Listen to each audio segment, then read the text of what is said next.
Hi, this is Paul. I am currently a little bit south of Florence in a location where my son is getting married this evening. And so I got a little bit of time. I've been making some videos for the members, showing some pretty churches and some pretty landscapes and giving you some ideas about my reading here. While I've been here, I've been reading about the Italian Renaissance and thinking about the relationship between the Renaissance and the Enlightenment and modernity and all of the things that we talk about, and thinking about Catholicism and the kind of Catholicism that built these beautiful churches and painted these beautiful frescoes, and the unearthing of the Roman Empire and Pompeii. And so I've been doing all of that for the membership section. And but this morning at this particular place I have pretty good Wi-Fi, and because we're not going out to see all these different things, basically been doing family time, have had a little bit of extra time. And so with all of the news coming out of the United States, which sounds pretty chaotic and crazy, just watching people in the corner on live streams doing what they do. And, chat asking, is this going to destroy the TLC? And others having different takes on what's happening. And, well, I think the reason that you get to know each other over 4 or 5 years is so that when dramatic events happen, you have a way to read each other, because you know how we are. We know where we sit around the table. We know our political views and our religious views, and we know our big 5 personality profiles, so that some people will be given to respond in this way and some people will be given to respond in that way. And yeah, I think it'll be pretty crazy probably all the way through January. I think that's just how the United States is going to be.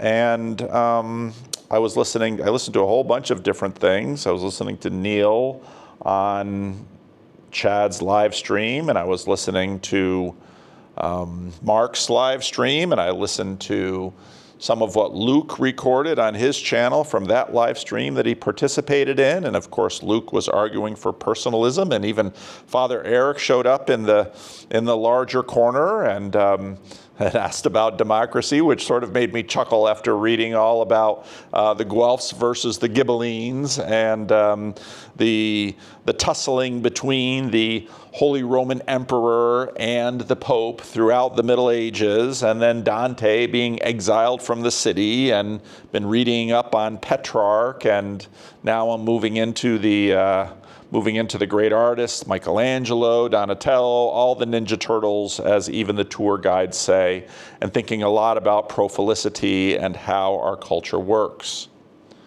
So, yeah. When I look at the live streams, they don't surprise me. One of the interesting enduring themes coming through from a number of people has been sort of why they found Jordan Peterson, why they participate in the corner. Many people telling little bits of their stories, talking about how they sort of got burned out on political drama in the 20-teens, in going up to the first Trump election in 2016, and then the second election that Trump was involved in. The dude likes to run for president. He had announced candidacies earlier and talked about him a little bit, but of course, he's been playing this game for 10 years. And I talked a little bit about Trump and the assassination attempt, and just wondering how usually events like that make people think about their lives. And Trump has lived his life pretty much in a dissolute, hedonistic manner. Attempts to sort of portray him as a Puritan don't really cut it for me. I grew up in New York, and Donald Trump was always in the news with one starlet, and then one marriage and another marriage and another marriage, and Donald Trump is Donald Trump. And we all know who he is by now.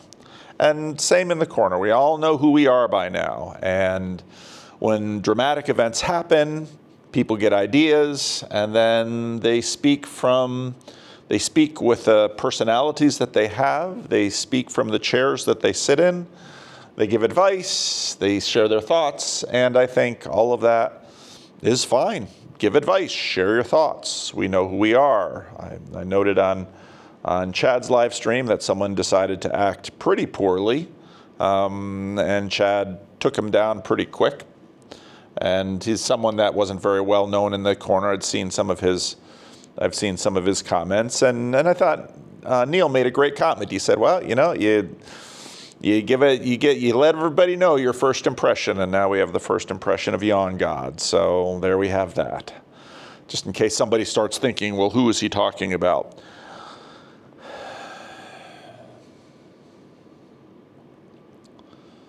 So I'm at a wedding, and I often talk about the fact that, setting aside the whole death business, funerals are a little less dramatic often than weddings. They can be very dramatic, but a little less dramatic. Weddings, there's all this tension, there's all this anxiety.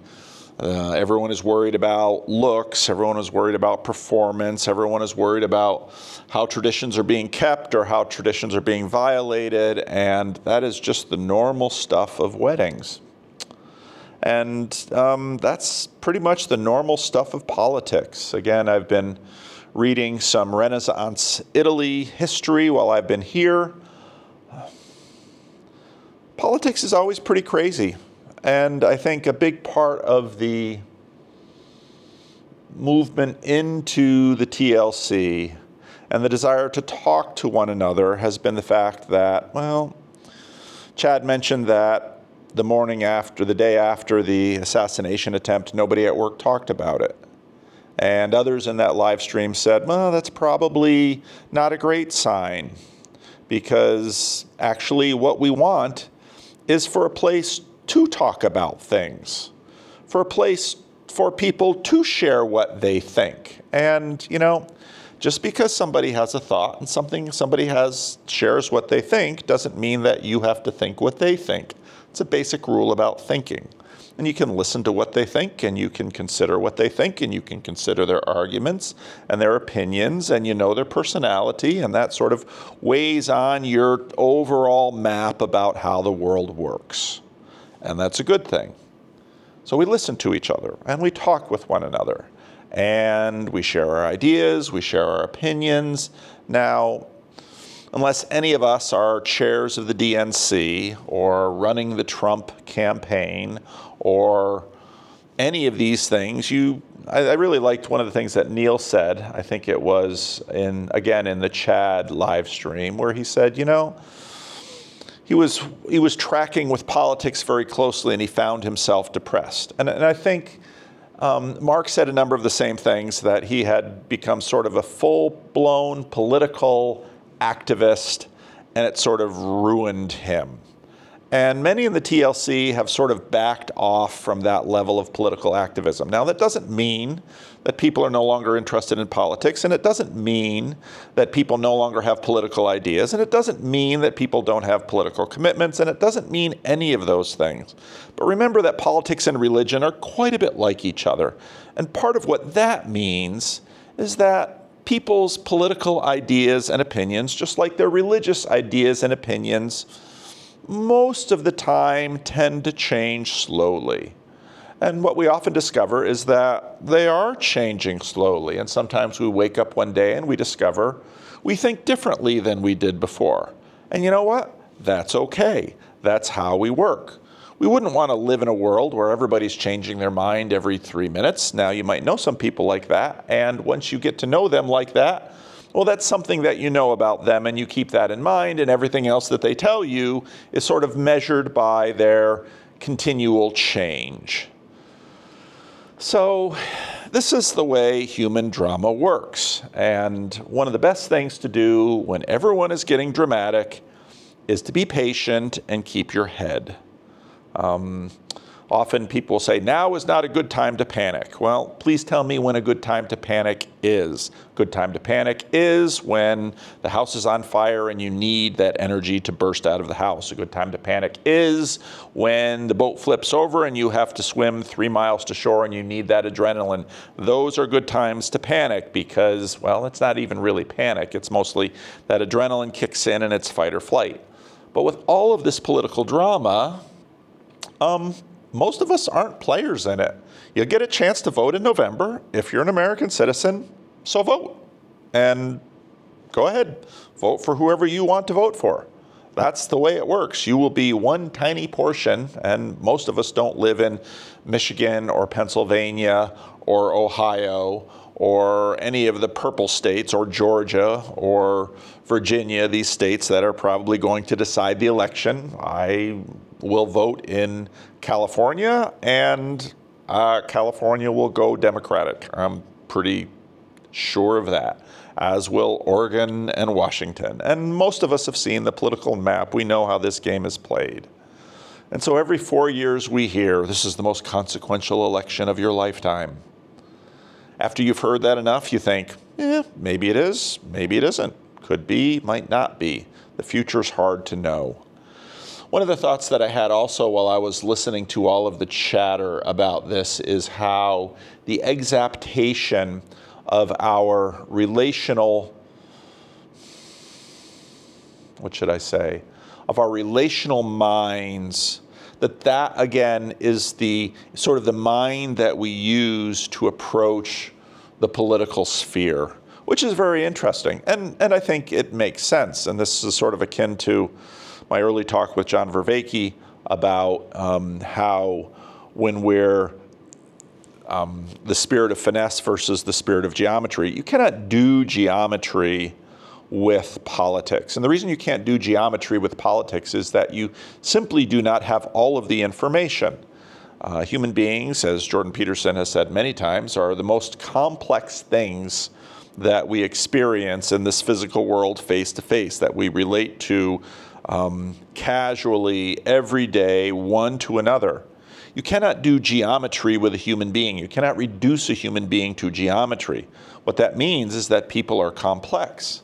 And I will tell you, as far as political candidates go, those who come into office thinking one thing, well, they might change their mind once they're in office. And sort of the person-centric way that American politics works, that's how American politics works. And even the selection of J.D. Vance. J.D. Vance wrote Hillbilly Elegy, and a lot of people had thoughts about that. And then he was a never-Trumper, and then he was a Trump loyalist, and now he's the VP.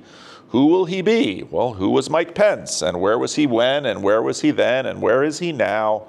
And we all sort of know that Donald Trump is kind of a chaos monster, and some people like him for that, and some people hate him for that. But that's kind of what's known about him. He's fairly chaotic. You never quite know what he's going to do. So, you know, he could drop out of the race beforehand. I don't think so, but that could happen. So who knows? So it's helpful to just take a deep breath. If you don't have to make a decision about what is happening on the big stage, don't make a decision. You'll vote in November. There will be candidates on the ballot, no doubt. Could very well be that come January, there's somebody standing on that podium that none of us imagine would be there right now. Could happen. And again, if you read history, you discover that this is not new. This is not new at all. And the more history you read, the more you realize that nobody knows the future. None of us do. And again, this is part of why I think people have turned to religion. It's a deeper, more basic level, and people find solace there. So, yeah. So just listening to all the drama and all the dialogue, again, I think keep talking, keep doing live streams, keep listening to each other. You don't need to be on every live stream. Every one of your ideas doesn't need to be shared. Maybe think about, for those of you who are Christians, the book of James, who can control the tongue? You think about what James has to say about the tongue, because as Neil said about Yawn God, you get a chance to make a first impression. And if you decide to do it in that way, well, now we all know how you chose to do it. And now you've said something about it. Does that mean you can't change? No, we've seen some really beautiful evolutions in the corner, and I suspect we will see more. So, just wanted to make a little little video. This one will go out on the full page. Haven't done one of those for a while because I've been enjoying Italy and doing a lot of reading about the Italian Renaissance and Italian history and really enjoying it. And so this evening I will enjoy my son's wedding, and tomorrow we will go into Florence and take a train to Milan, and then from Milan we will go to Venice, and then from Venice I will return to California, and then when I get back to California I will probably start making videos again. And you know what? I believe the borders of the United States will be open when I fly in to when I fly into Atlanta.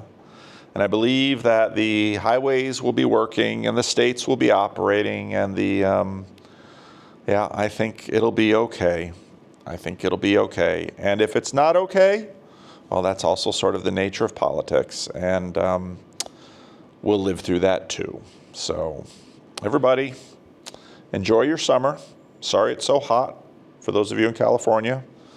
I would like to think that I missed the great heat wave, except we've had one here in Italy as well. It's been beastly hot, and they plan to have the ceremony outside tonight, so kids, they're so idealistic, you know. It'll be pretty outside. Yeah, it'll be hot. So I'll be sweating in my suit, but it'll make for fond memories. My wife and I got married on a very hot day in Michigan in the 1980s. And after we did not have an air-conditioned hall for the reception, it was a Christian school gym. And the one thing that my mother-in-law kept saying after the wedding was, wish I'd gotten an air-conditioned hall, wish I'd gotten an air-conditioned hall. But you know what? It's stories now. And you're living through interesting times. And Lord willing, you'll live through them, and you'll have interesting stories to tell your children. And again, if we talk to one another, and if we can listen to one another, and if we can use some of the thinking parts of our head a little bit more than the reactive parts of our head, we will gain wisdom. And that gaining of wisdom will lead us to other times and places where wisdom will be valuable. So enjoy your summer. Don't know the next time I'll do one of these videos on the full channel again. And I don't even know on the membership channel when videos come, because every place I get to has different internet. Internet in Europe hasn't been great. These buildings the building I'm sitting in is probably 600-700 years old. The walls are about a foot thick, so Wi-Fi doesn't work that well. But yeah, so enjoy your summer. Talk to you later. Leave a comment.